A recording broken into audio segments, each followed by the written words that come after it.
to help us address some of those questions. Please, let's keep clapping until he makes it to the podium. Welcome, Father. Don't we have fine girls that used to usher Father to the stage? Where them there? Welcome, Father. Welcome. Thank you. Your Eminence, dear conference participants, our friends from the United States, good afternoon.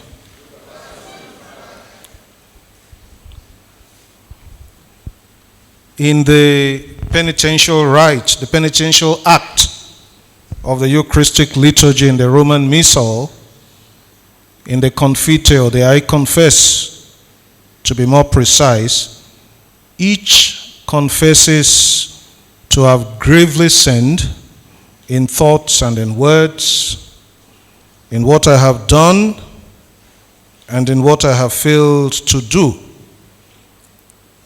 It is instructive to note that in the sequence of the Confiteor, what has been done is examined before examining what one has failed to do. I suggest there is wisdom in this sequence, and it is this.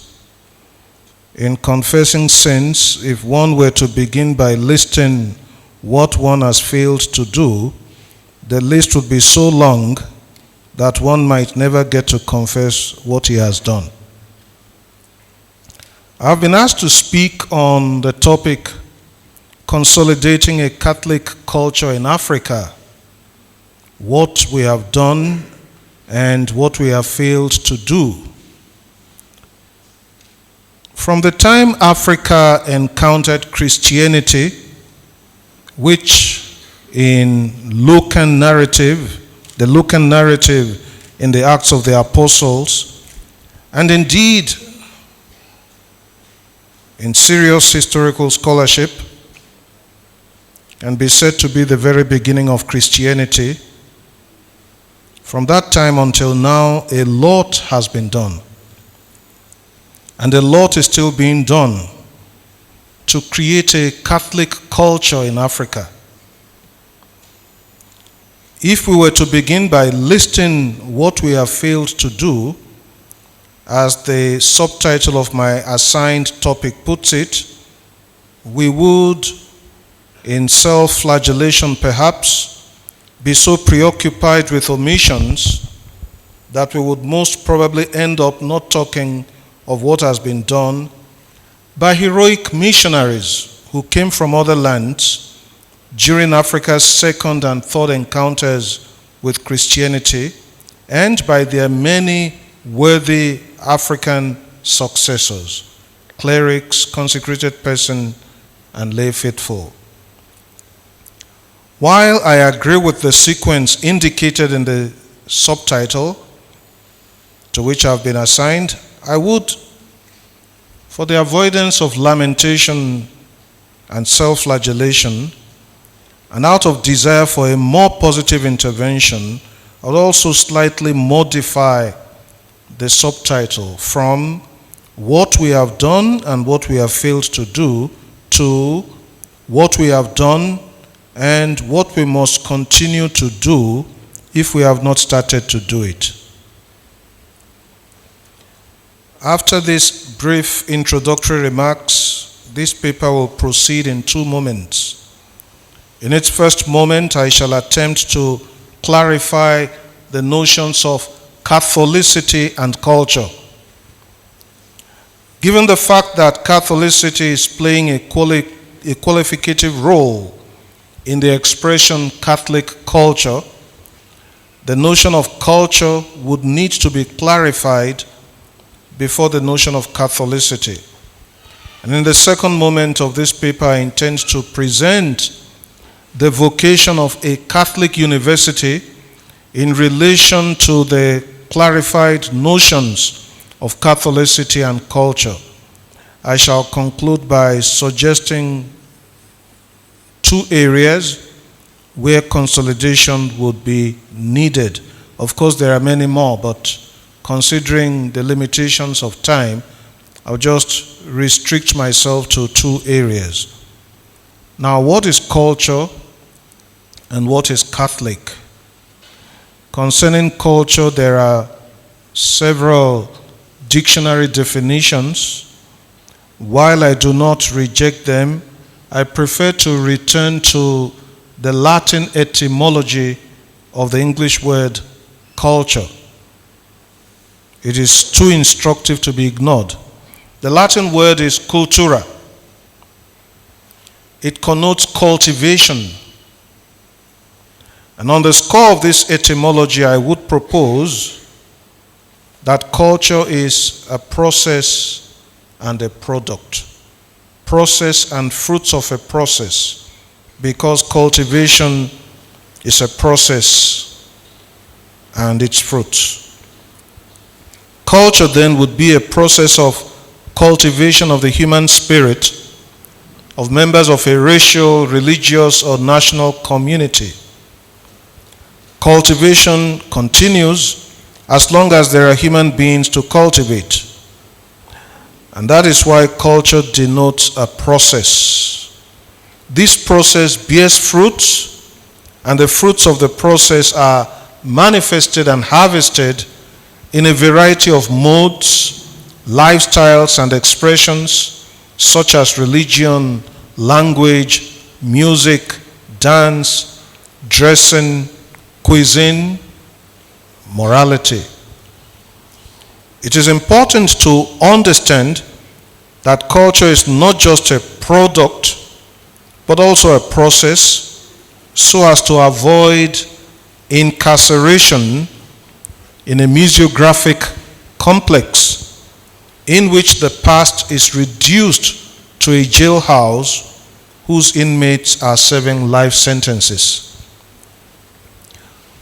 While I shall return to the notion of Catholicity, suffice it to state at this point that to speak of a Catholic culture is to allude to inculturation. When, by way of illustration, inculturation is the topic, as is the case in many theological discourses in Africa, inculturation would then mean use of these modes of expression to receive, profess, preach, explain, celebrate, and live the Christian faith. These modes of expression enable Christianity to communicate a message. Now, the message of Christianity is a person, and that person is Christ. Consequently, culture of an audience enables Christians to present Christ to that audience. One finds a principle of inculturation in the wisdom of St. Thomas Aquinas when he taught that whatever is received according to the mode of the recipient. Culture, as understood here, is the mode of the audience of the preacher, the recipient of the gospel. Culture is what is constitutive of a human person's first structure of understanding, without which nothing can be understood, and enables him or her to receive the gospel that is preached. Inculturation succeeds where the audience of proclamation is able to understand the preaching of the word in its own language, within its first structure of understanding, shaped by the culture in which the audience has been formed. In the history of the church, the church fathers were experts in inculturation. They skillfully deployed their formation in rhetoric, philosophy, and law in the task of writing theological treatises and preaching the gospel. What would great minds like Justin Martyr, Tertullian, Augustine, John Chrysostom, to mention but these, what would they have accomplished without deploying the tools that culture offered them? And I must point out that when you talk of church fathers, quite a number of them were Africans.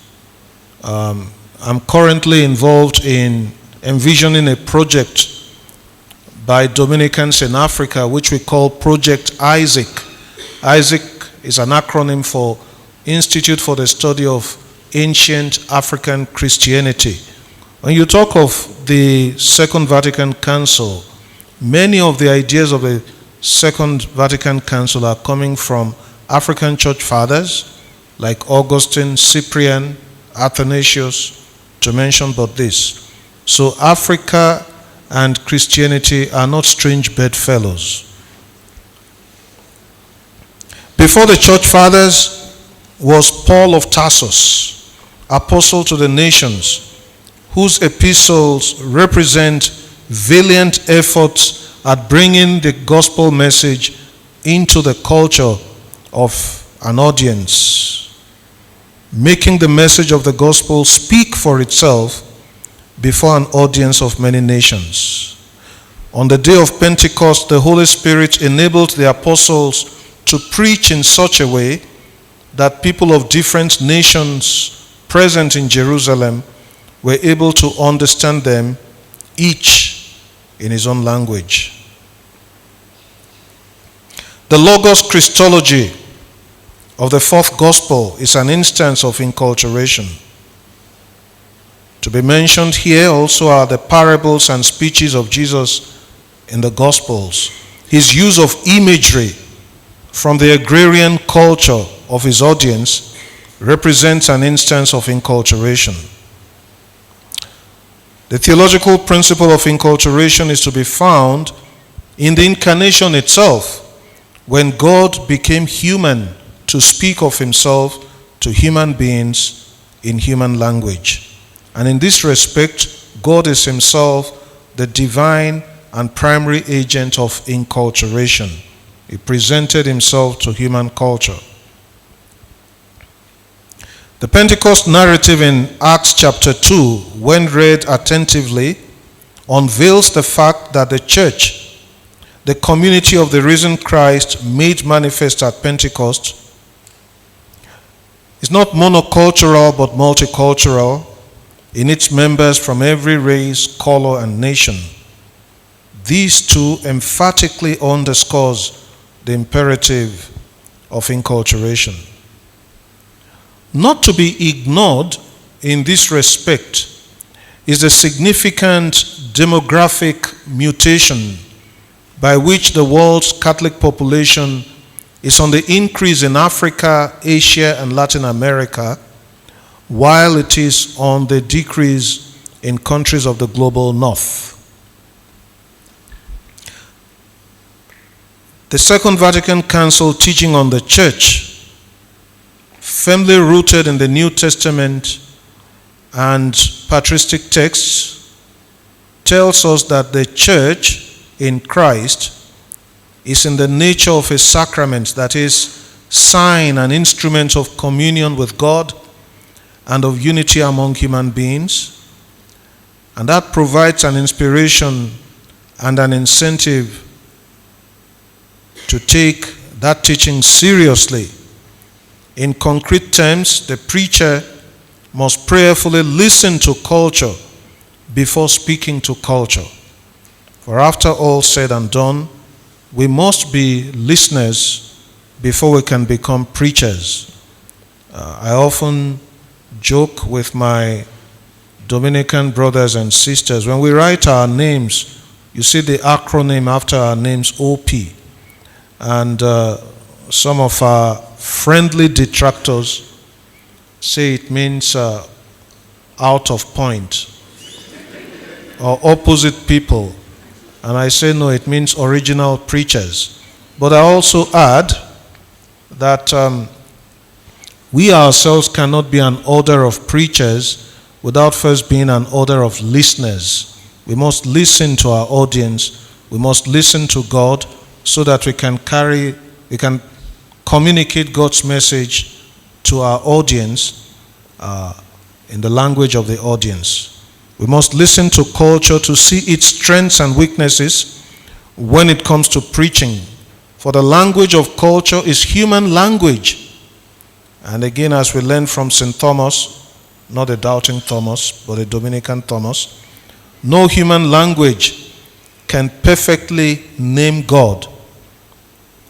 It is a humble lesson to learn that preaching is allowing God to speak his perfect word for himself through the imperfect beings that we are and in our imperfect human language. We must listen to culture and to the gospel so that we can discover that enculturation is like traveling on a two-way street. One lane leading to the enculturation of Christianity, the other leading to the Christianization of culture. And this analogy of a two-way street is what moves one in the direction of clarification of the notion of Catholicity. Here too, etymology comes to guide our steps and offers us assistance in our quest for conceptual clarification. The Greek word kata in English, according to, and holos in English, wholeness, lead us, or I should say lead me to agree with my Dominican ancestor Yves Conga, for whom Catholicity is the unity of many according to the whole. The unity of many according to the whole. The Catholicity of the church is not sectarian, it is openness to the whole. The church proclaims the gospel of Christ, whose outstretched arm on the cross opens to draw and embrace all. At Pentecost, the community of Jesus, which began in Galilee, is manifest as leaving the purely Jewish sphere and venturing into a pluralistic universe, a universe of many peoples, languages, and nations with their mosaic of cultures. What has just been said offers us an understanding of Catholic culture. It is the process and fruit of the encounter of the human spirit cultivated by the Holy Spirit, who is described by Conga as the principle of Catholicity, and the human spirit cultivated by the cultures of the nations. It is a process and product of an interaction between Christianity and culture in what is today a pluralistic universe. It is movement in two opposite directions, one of which is how Christianity shapes culture, while the other is how culture shapes Christianity without distorting the gospel. It is what takes place in what John Henry Newman calls the development of ideas, in which ideas shape and are shaped in their interaction with each other. In this case, however, and this caveat is of utmost importance, the original idea of Christianity must be left intact, for Christianity must not compromise its identity, even as it is the gospel proclaimed, celebrated, and lived in different expressions according to conditionalities of particular cultures. The Catholic University has a role to play in this process, and that leads me to the second part of this intervention. The vocation of a Catholic university is being articulated in this paper in the light of the notion of Catholic culture, which I have just attempted to clarify. A Catholic university is an instrument in the hands of the church with which she places herself at the service of knowledge, because the church must be at the service of truth and love. The church is to be at the service of love by being at the service of truth. She must be at the service of truth by being at the service of knowledge.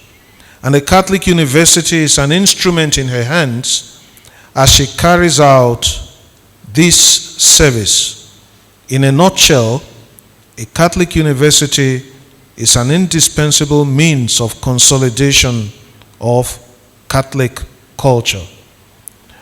Now you may be wondering, I know most of you here didn't pass through Catholic university education. Now we have an emerging network of Catholic universities in Nigeria.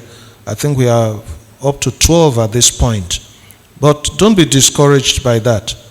Many of these universities will need you to come and play roles as academics, as administrators, because as I say where I am in Augustine University, we are open to hiring non-Catholics. At the same time, we don't want to become tenants in our own university. So at every available opportunity, especially when I have to share ideas with young people, up and coming professionals and academics, I always say, give a thought to this.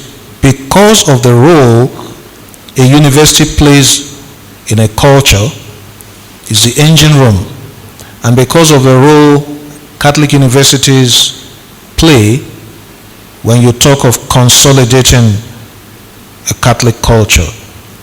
I take my inspiration here from John Henry Newman, who in his discourses on the idea of a university was eloquent in making the point that a university's vocation is to guard its Catholicity by being open to a universe of ideas, even as it guards its fidelity to the gospel. And he made this point not by using theological arguments, but by use of philosophy. He examined the subject of university education as a philosophical and practical matter instead of advancing theological arguments. The church's duty, he says, is to protect the university such that the university is able to open itself to every province of knowledge within the university. Now, this is something to take into account today because there is a shift in the direction of STEM courses. You know what we call STEM courses? Okay? Science, engineering,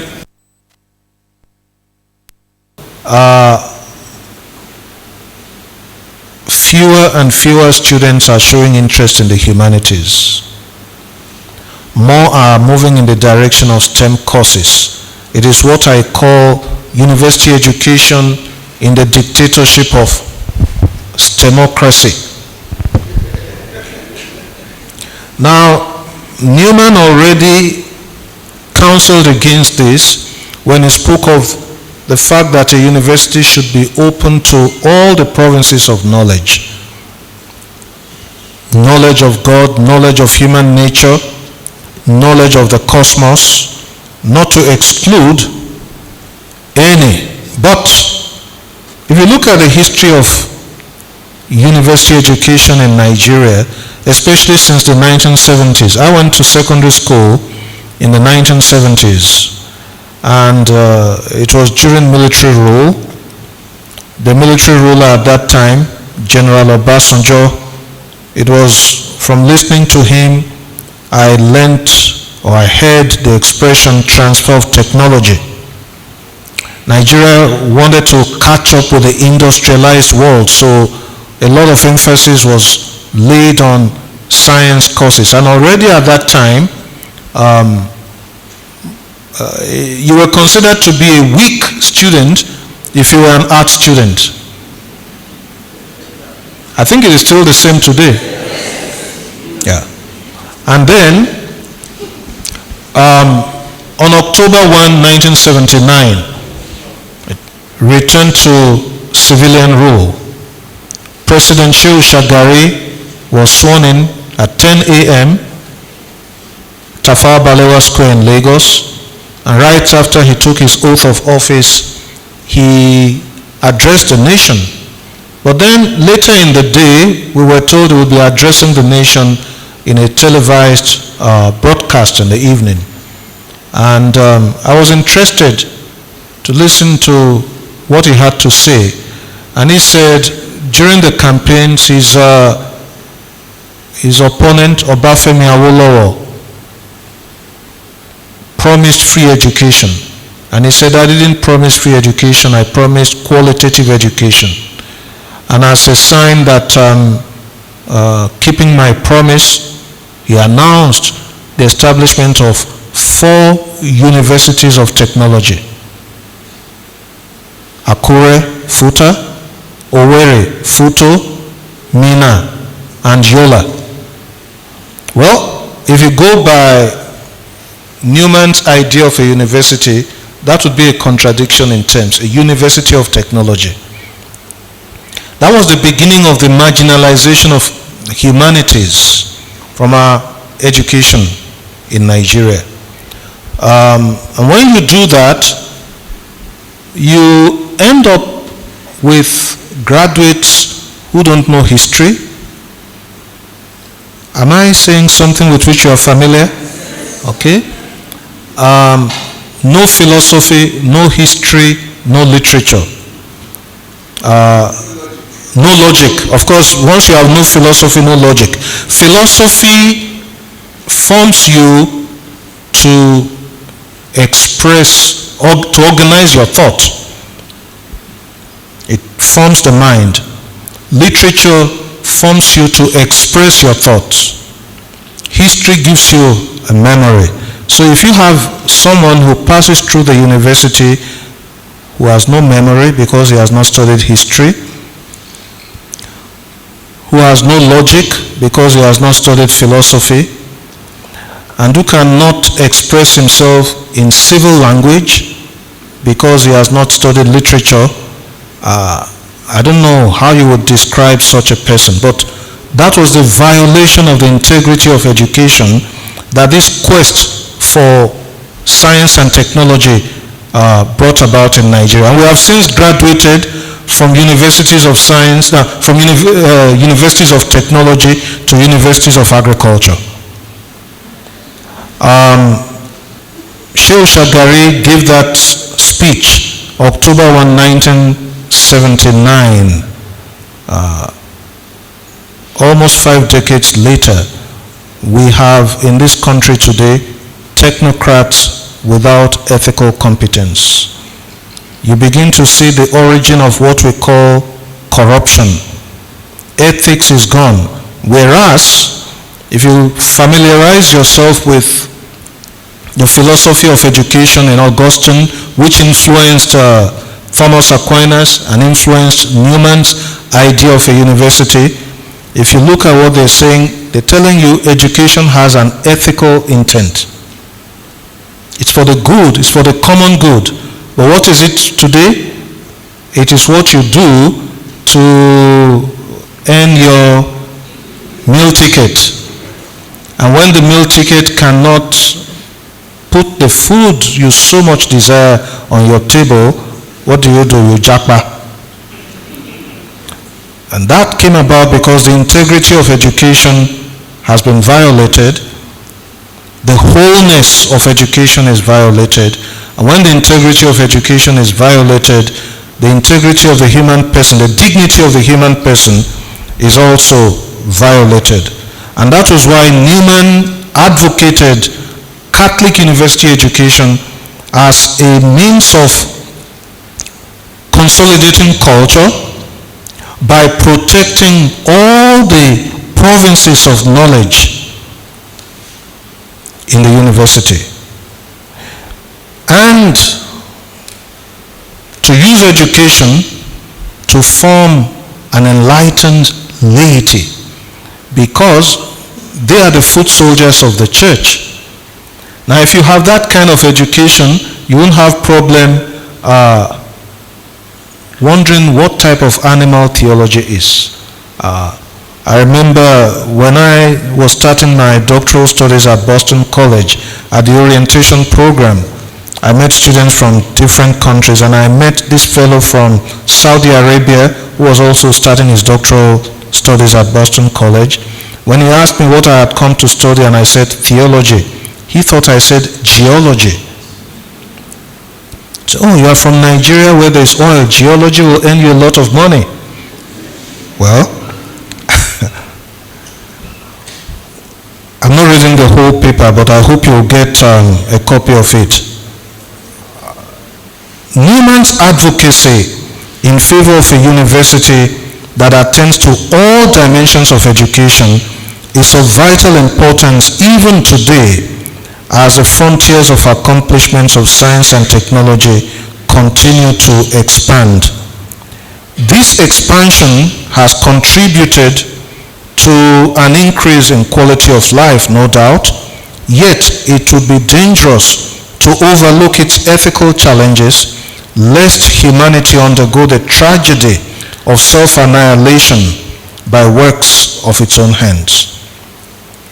It is the danger of science and technology deracinated from spiritual and moral grounds. Newman's voice sounded in the 19th century, found an echo in Pope John Paul II in the latter's homily at the Mass for the Nigerian academic community gathered at Nigeria's Premier University of Ibadan on February 15, 1982. On that occasion, Cardinal Onayekon was our rector. He was one of those who organized that visit. And I tell you something that I later got to know. There was no water coming from the water corporation to the seminary. And then Rector Father Onayekon and his Vice Rector Father Aniago did everything they could to ensure that water flowed into the seminary because Pope John Paul II was going to serve a siesta at the seminary after Mass at the University of Ibadan. Everything was done. The Pope was to arrive on Monday, but there was no water flowing into the seminary.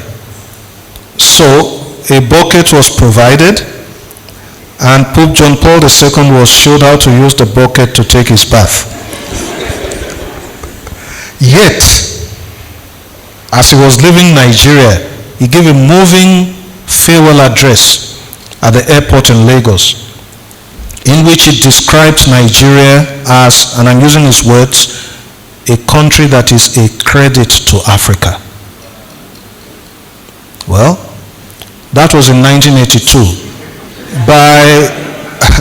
Before you talk of 2025, by 1995, during the inglorious reign of Sani Abacha, I wonder if he still wanted to say that.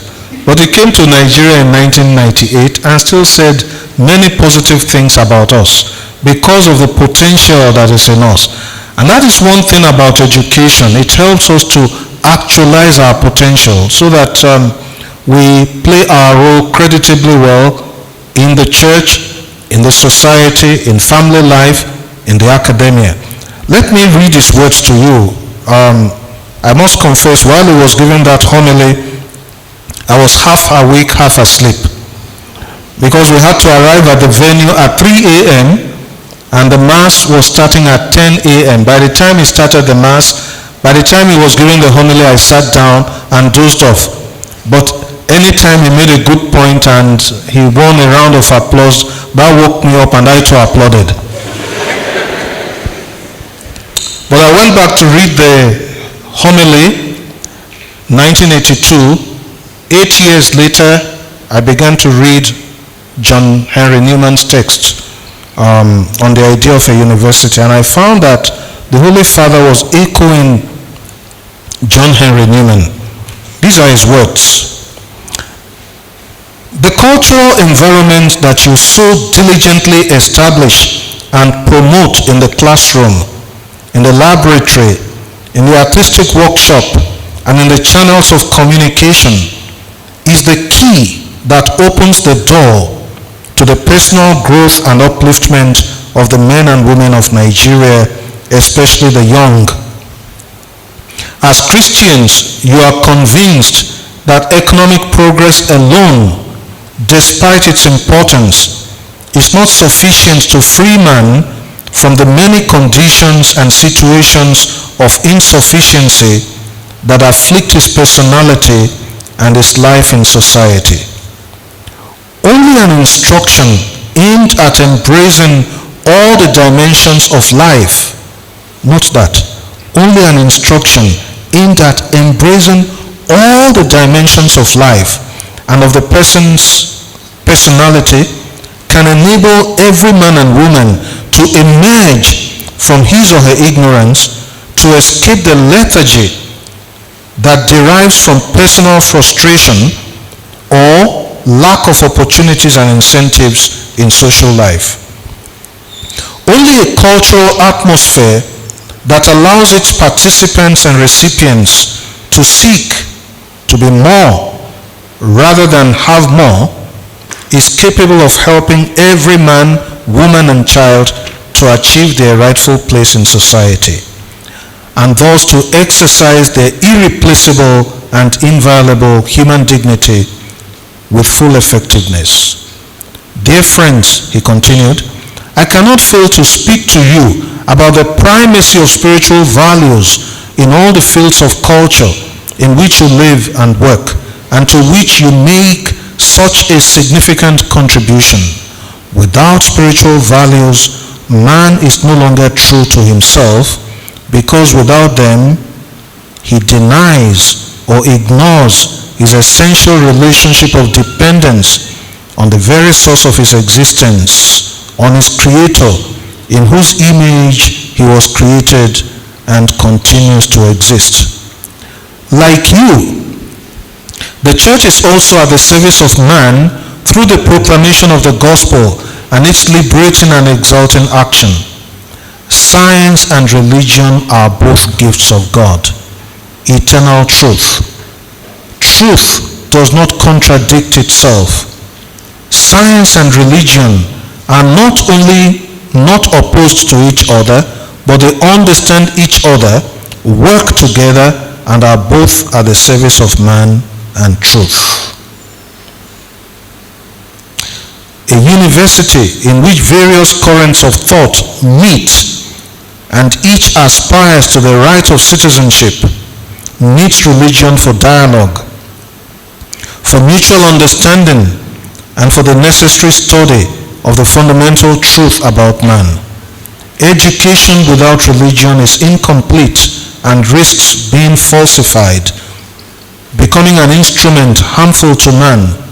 For the same reason, I am pleased to note that almost all of your universities have university chapels and chaplains. I would like to extend my greeting and encouragement to all those who are involved in this apostolate. Those words were uttered in 1982. In 1982, I get to my conclusion now. In 1982, when Pope John Paul II spoke those words, Nigeria had more than 25 universities, about 25 universities and tertiary institutions. Today the number is over 200. Now Nigeria has a growing number of universities of Catholic inspiration. Given the vital importance of university education as engine room of development and incubator of culture, the time has surely come to examine what we have done and what we must continue to do if we have not started to do it. Now, I do not want to embark on that task for you. I hope in your group discussions, in the light of what is being said here, you'll be able to pin down some specific areas. However, I'll point out this.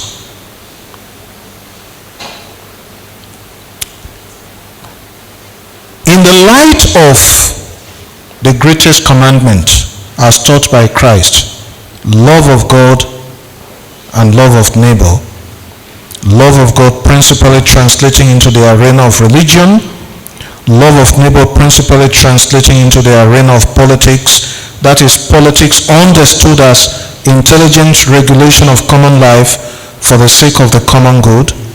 I think if we're going to be talking of consolidating Catholic culture, we need to pay close attention to those two areas. I do not want to sound negative. However, I've often described Nigeria, and I think it's also increasingly true of other countries in the world, not just Nigeria, but let me remain with Nigeria, because as they say, charity begins at home. I've always described Nigeria as a place where corrupt religion and corrupt politics get mixed up, and the deadly fumes from this deadly mixture are suffocating us. But if we get it right with respect to education, particularly university education, which includes all the provinces of knowledge, including religion, the humanities, if we get it right, we can detoxify religion and politics today. In perhaps more concrete terms, our religion points to our politics, and our politics points to our religion. We may complain from now till the parousia about the quality of leadership we have in this country and in the world today, because as I look around, it's not only in Nigeria, I can't really pinpoint who amongst world leaders today I would love to present as a model to young people. Not our own man here, not Donald Trump, not Macron, not Putin. So there's a crisis of morality in religion and in politics. Incidentally, I wrote something on this, published in The Guardian of today. The title is, Who are those making our laws? I think that's the title I gave it. The Guardian published it this morning.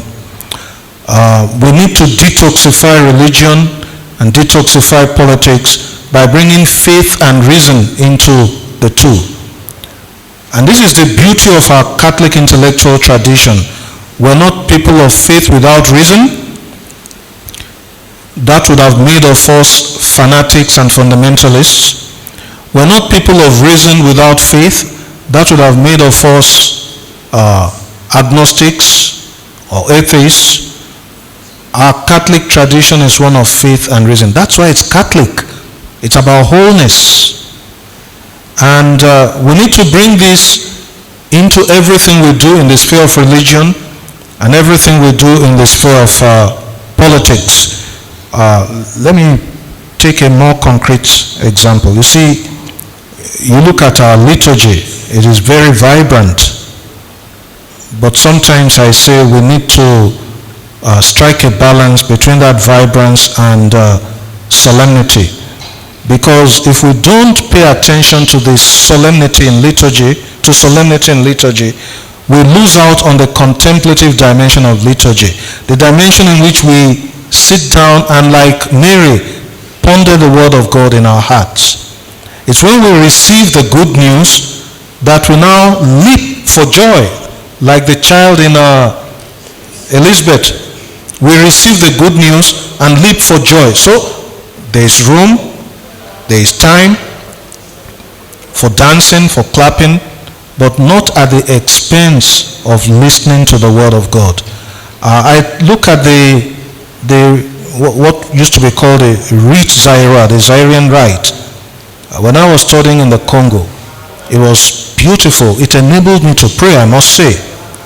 But I used to say to my Congolese friends then, that after this beautiful liturgy, they went back to their cities, to their families, to live in the repressive rule of Mobutu Sese Seko Kukumbwendu Wazabanga. Have you ever heard that name? Okay, so we can't just leave it to our emotions. We can't just leave religion to our emotions. We need to understand that our faith must always seek understanding. If not, we distort it. With regard to our politics, I want to say to you, my dear friends, pay close attention to Catholic social teachings.